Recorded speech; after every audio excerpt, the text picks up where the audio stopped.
નમસ્કાર દર્શક મિત્રો, પોલીસ ફોકસ ન્યૂઝ ચેનલમાં આપનું હાર્દિક સ્વાગત છે। હવે એક નજર આજના મુખ્ય સમાચાર પર।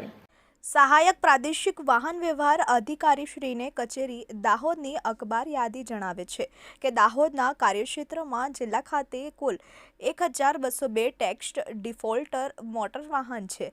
ગુજરાત મોટર વાહન અધિનિયમ 1958 તેમજ તે અંતર્ગત બનેલા નિયમો મુજબ બાકી રહેલા રોડ ટેક્સ પર દર માસે 1.5% વ્યાજ લેવા પાત્ર થાય છે।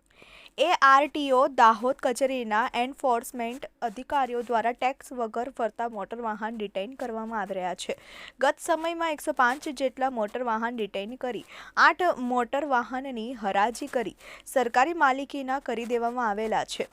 આથી ટેક્સ ભરવાનો બાકી હોય તેવા તમામ મોટર વાહન માલિકને બાકી રોડ ટેક્સ તાત્કાલિક ભરપાઈ કરવા તેમજ રજીસ્ટ્રેશન રદ કે નામ ફેરની કાર્યવાહી તાત્કાલિક પૂર્ણ કરવા જણાવવામાં આવ્યું છે।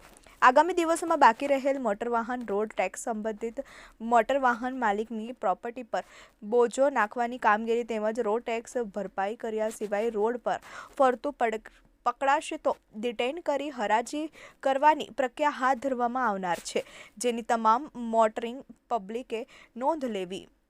મોબાઈલ ફોનથી પણ રોડ ટેક્સ ભરી શકાય તેનો ફ્લો ચાર્ટ નીચેનો QR કોડ સ્કેન કરવાથી ઉપલબ્ધ થશે।